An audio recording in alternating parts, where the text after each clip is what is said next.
Hello ladies and gentlemen, welcome to 2C TV, your global news channel. We come to you guys with some breaking news coming from the Islamic Republic of Iran. Following yesterday, or the last couple of days, where we had the explosion in the southern part of Iran in Bandar Abbas, we now have multiple explosions and fires across the country, including in the capital city, Tehran. We're going to give you guys all the information that we have. I have a number of videos I'm going to show you guys. The IRGC seem to be in absolute chaos. We're not really sure exactly whether this is yet another sabotage internally, or whether, as they are claiming, that the Jews are behind it, whether it's Mossad doing an operation, or perhaps it's something else, or it's all just a coincidence and it's all just mismanagement of the regime and the infrastructure side. So we're going to talk about why this is important tonight, and where this is happening and the key sensitive areas. So first, let's go to the first video we have. Of course, we're going to get your reaction as well. This is a massive fire near Tehran, the capital, southern bus terminal along the Raisi's expressway. You might think, well, this is just near the bus terminal. Does that actually matter? It does matter, because there are certain things around that area. Let's go to the video.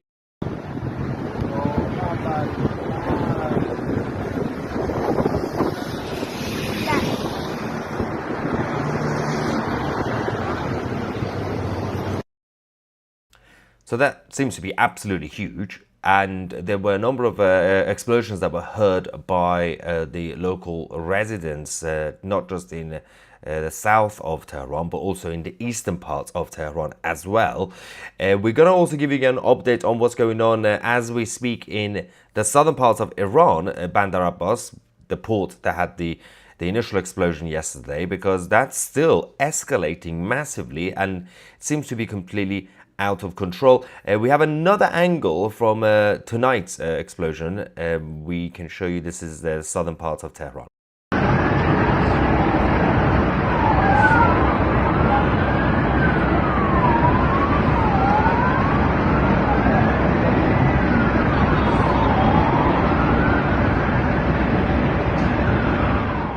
Now, for those who know, obviously my father is in the capital, is stuck in Tehran, and I haven't been able to get hold of him. Obviously, in terms of the timing, it's quite late there. I don't know if he's going to be if he's going to wake up and join us in the live stream or not. And I'll let you guys know. But obviously, a lot of people are concerned in the area. Let's talk about why this location in the capital is actually important. So you have the main bus terminal, and around it, obviously, you have the industrialized zone.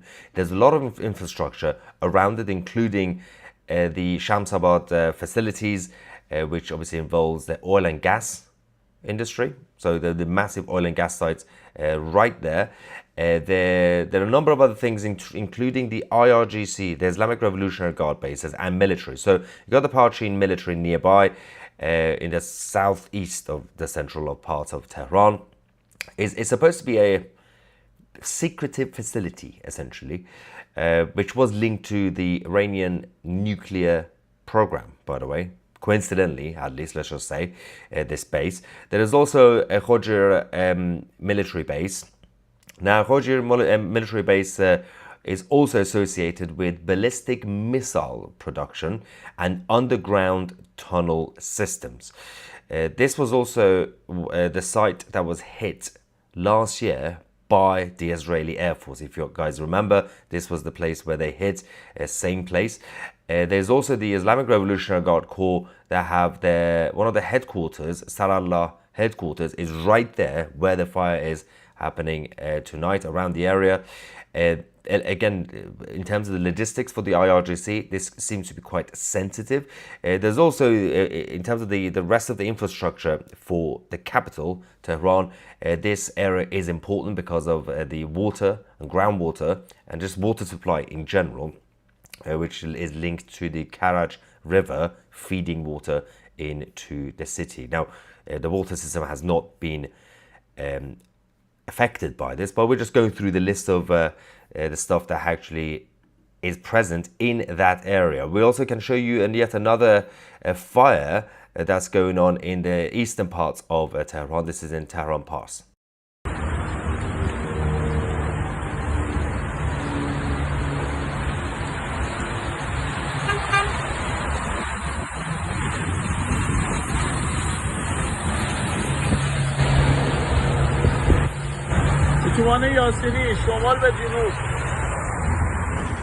Now, we were getting a lot of reports throughout the day that a number of the revolutionaries have also been going around in order to take advantage of the chaos to actually protest. A number of the posters and banners of the IRGC have been set on fire, and perhaps the second video, well, the third video I just showed you, that might have been done by the Iranians, or it could have just been an accident because obviously this was mostly the trees. But it does happen because they end up setting fire to banners and all the flags, the Islamic revolutionary flags. And sometimes, obviously, it spreads the fire everywhere else. But obviously, the first explosion that was heard in the southern parts of Tehran, that is quite concerning for the IRGC because of the ballistic missile program base, because of the tunnel networks, and because of the technically it's no longer secret, but it used to be a secretive site for the nuclear program. So we don't exactly know what caused it tonight, because what happened yesterday in Bandar Abbas, there's still, again, the Iranian regime are now blaming it on Israel. The Israelis are saying it wasn't us. I mean, they wouldn't admit anyway. Why would Mossad admit? Some people are saying this was yet another inside job by the Islamic Republic in the middle of the negotiation with the US to disrupt the negotiations, false flag, and blame it on Israel, which is an ally of the US, and cause trouble. Now, we also had the second explosion.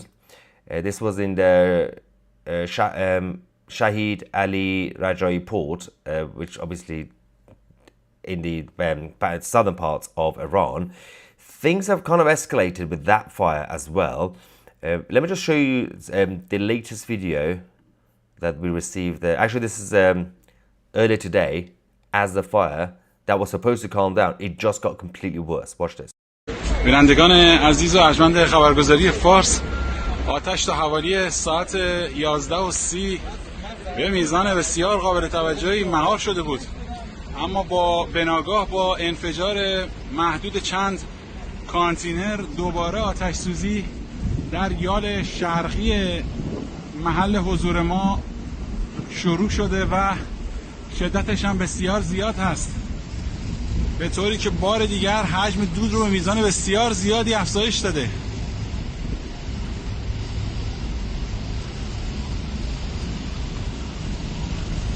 به نظر میرسه کانتینرهای حاول مواد اشتعالزا علت بروز دوباره آتش و شدت گرفتن اون در این محوطه باشه. So even they admit, this is the actual Iranian journalists saying that they seem to be getting out of control, and the material that is there, especially those that are linked to the ballistic missile program, is making it harder for the fire to go away. And so yesterday, today, the secondary fire, and tonight as we speak, that fire in the capital is still ongoing. But we now have more evidence of what actually happened yesterday as well, before we continue about what's going on as we speak tonight in Tehran. There is a video, CCTV footage from Bandar Abbas, southern Iran, that shows from one angle when the fire started, it clearly came from underground. There was no missile or anything that hit it. If you look at, I'm going to show you something. There's a timestamp on the top left, literally underneath the actual time, not the date, time. Just look at that area. I'll point it out. That's where the fire comes up from underground, and it comes up. Watch it.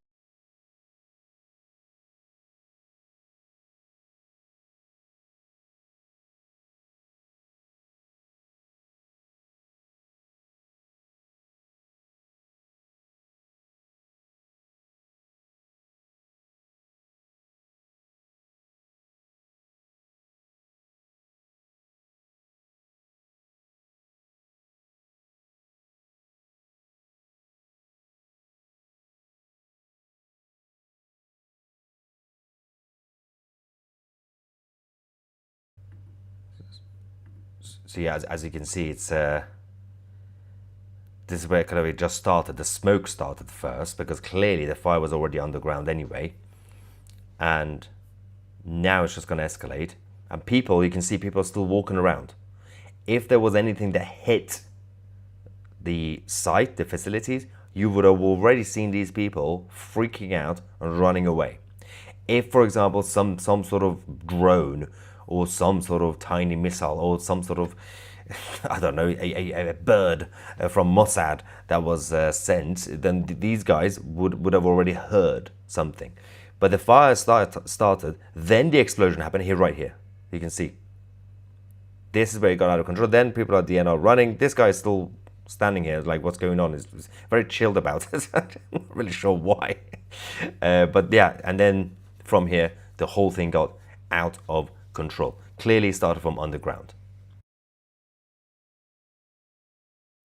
So that was the first one. So this is, again, was it yesterday or 2 days ago? I can't remember.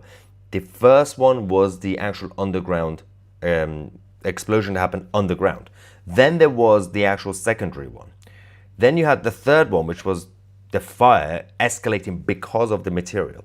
Then we have tonight to deal with in Tehran, the capital, the couple of areas obviously, but we're primarily focusing on the southern parts of Tehran. The first video that I showed you near the bus terminal, that's where another ballistic missile program site is near there.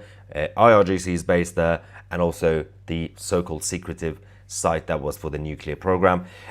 Coincidentally, at least, right? The Iranian people are continuing to protest anyway. There was this one guy earlier today that, because obviously if you're one person protesting, you're in more of a danger because you're just a complete target. And he just stood in the middle of the street because he knows what's going on with all the mess the last couple of days. And he said this nation will not be free until the mullahs, the ayatollahs, are buried. Watch this.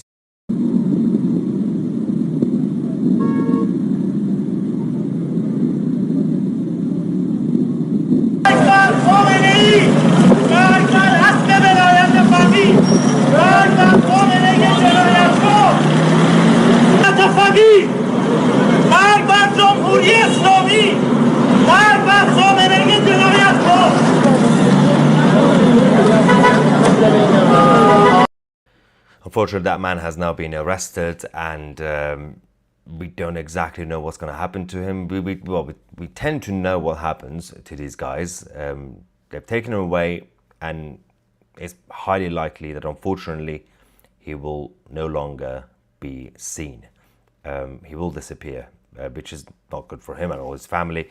So that happens. But there is also the situation in regard to the fire yesterday as well. So the latest numbers that we now have is 1,139 people are injured. Official number of people who have died is 25, but unofficially people on the ground are saying the number of people is in hundreds now, 3 figures, 3 digits.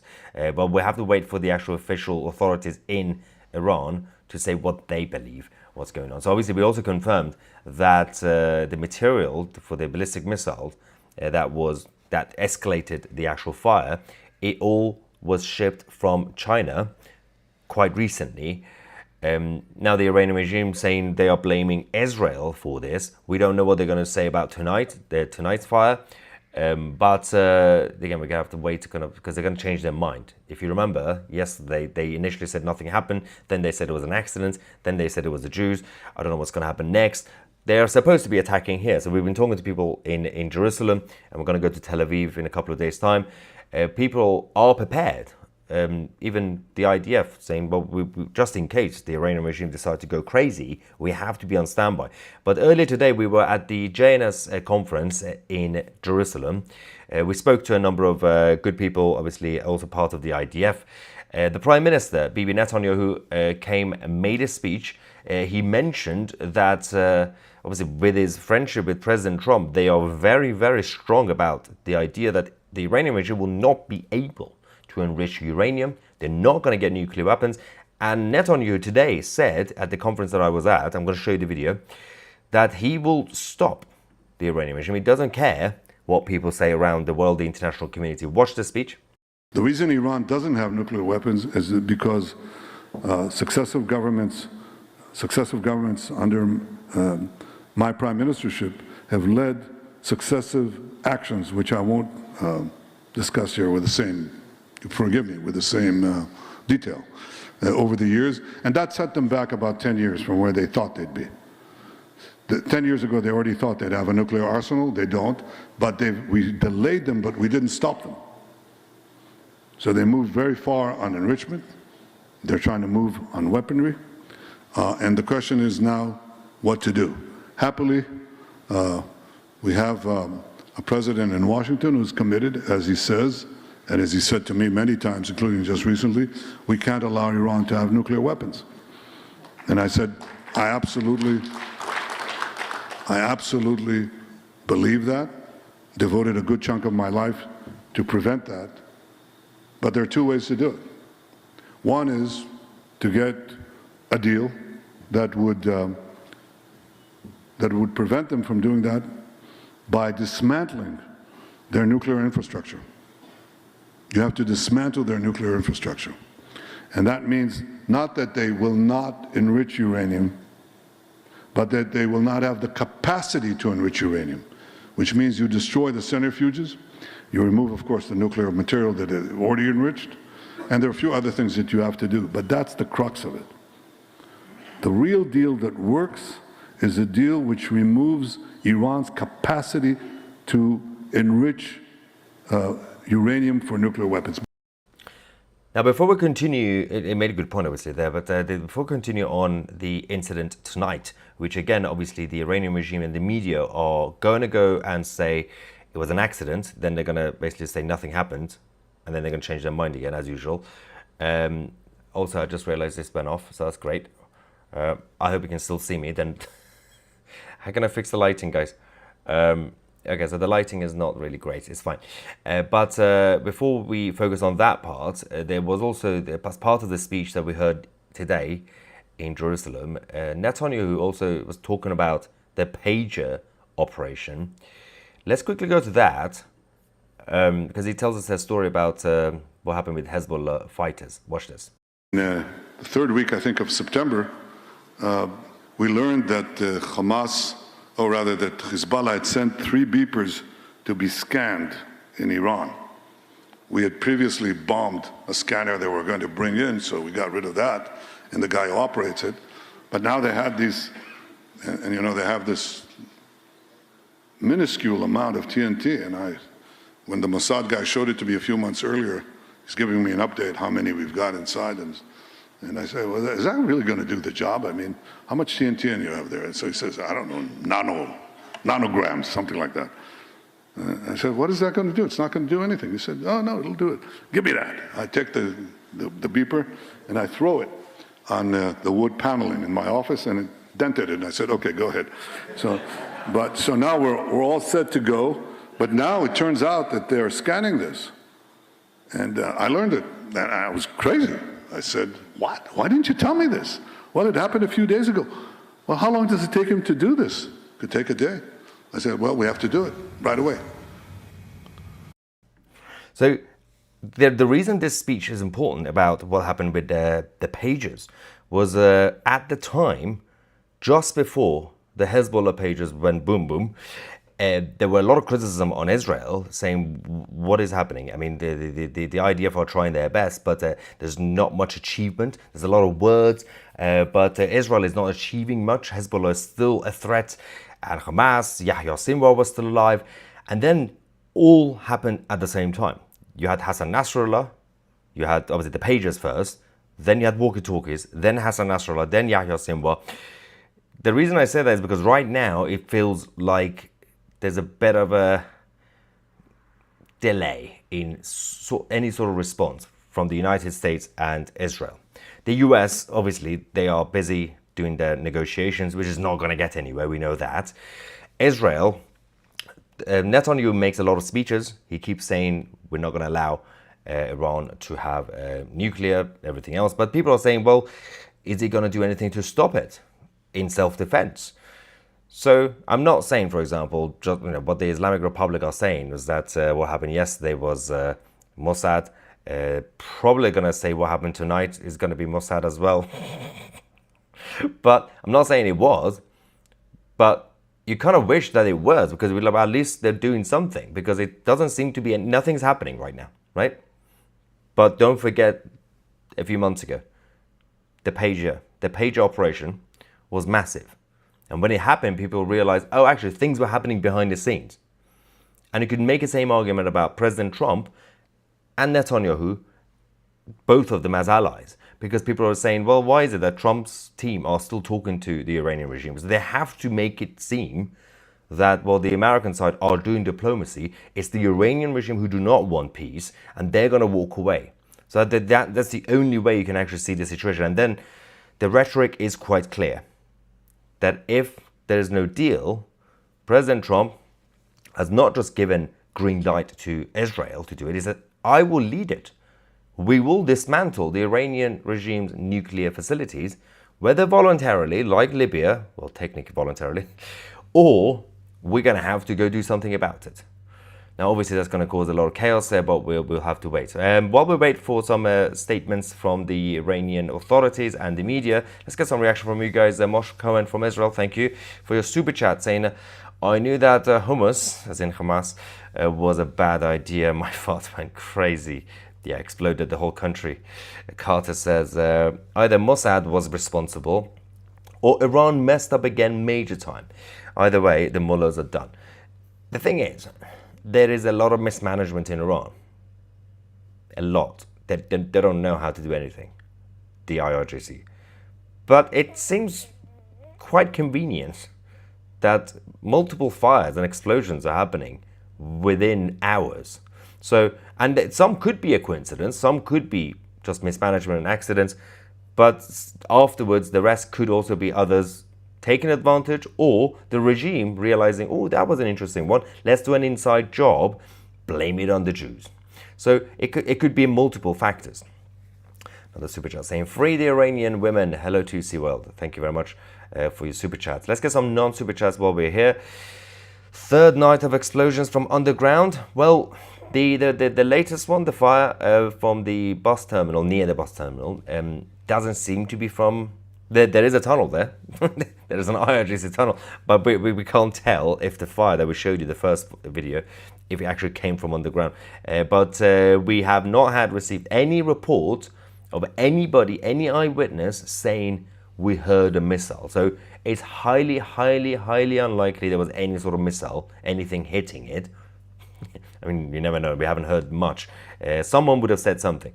So it was clearly just there, obviously a fire. Again, mysterious fire that turned into an explosion. Usually it's an inside job to be able to blame on others. This is a long-term tactic used by the Islamic Republic. In fact, actually, this could be a good opportunity to show you something as a trend of what the Iranian regime have been doing. This is a special thanks to Mr. Banana Man, Niak Gorban, a 2CTV reporter, because this is, I'm going to show you a picture. It's basically a collection of pictures of everything that the Iranian regime have done over the last few decades, inside jobs, from before they were in power until now. So let's just go through these quickly.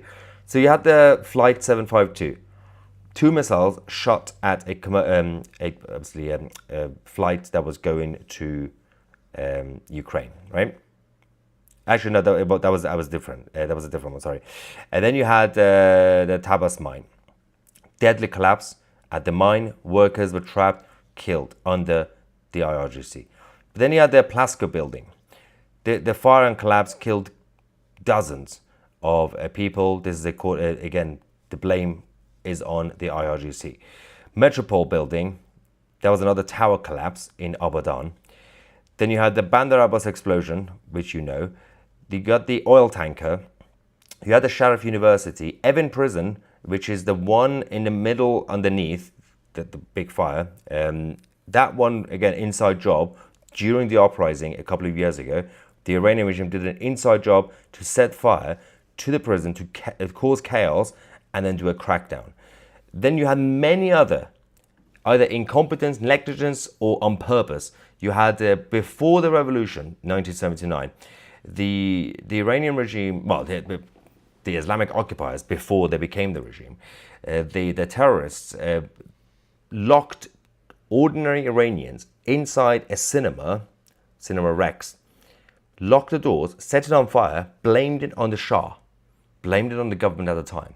Obviously, then it was leaked that it was actually the Islamists. They did it themselves so that they could basically pretend that the Shah is killing people. They did it throughout the whole time. And for decades, for years, people believed that propaganda. That there were many other instances that the Shah of Iran, the king, was going around killing innocent people. Every time, after a few years, documents were coming out saying, oh, well, that was a lie. That was a lie. That was an inside job from the Islamists. Everything was exposed. And the final thing was that the CIA was actually helping the Islamists do all this. They trained them. But the interesting thing is, after all these years, there's still people in the West who believe that the Shah of Iran was killing innocent people, which I don't understand what's going on with the education system, but that's the current trend of wokeness. Now, missed a couple of super chats. I've got Carter, thank you, saying since the parts for the missiles are from China, then Iran is in big trouble. I think China is in big trouble if President Trump has anything to do with this, because President Trump has already given a new warning to China and others not to deal with Iran.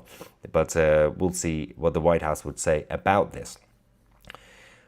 I just got my membership to the Jewish Space Laser Agency, but they put me in the Australian office. I can't really help right now. Thanks for that. Space Laser, Jewish Space Lasers.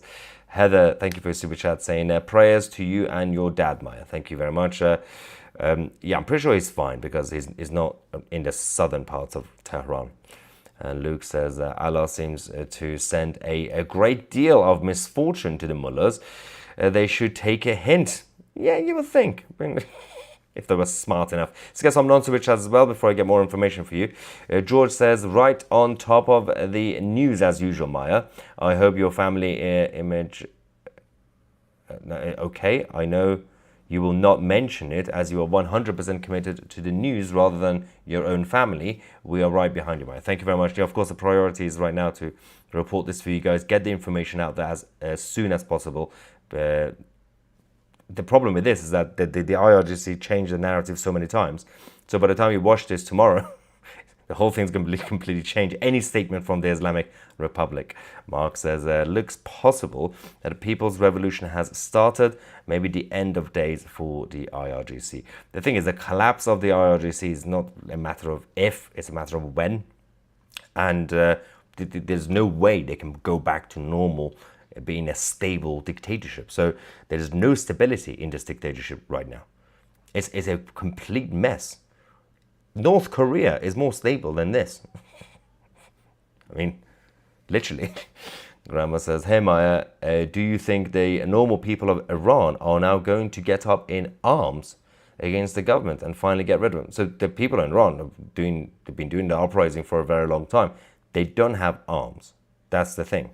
In Iran, you don't have the right to bear arms. That's why they are getting killed by the IRGC. They can't get access to weapons.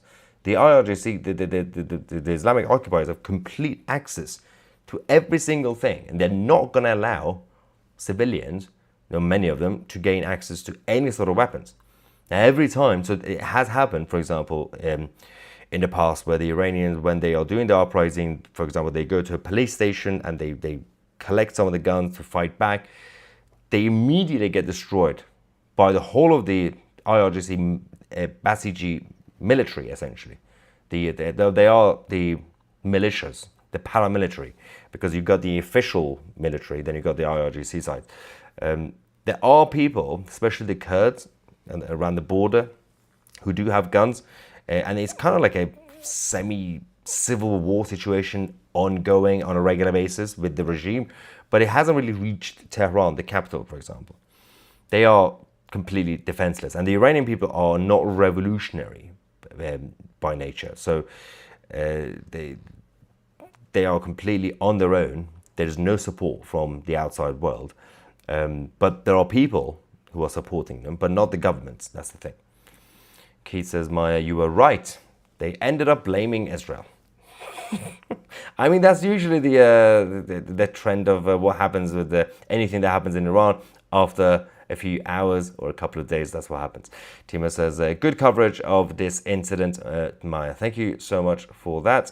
And Mike says, I think the real lesson here is don't buy weapons from China. They are just as bad quality as all their other goods. And I know it's not a laughing matter, but yeah, that's a good point. That's actually, Dexter says, why didn't this happen years ago when Iran first started enriching uranium? So, good question.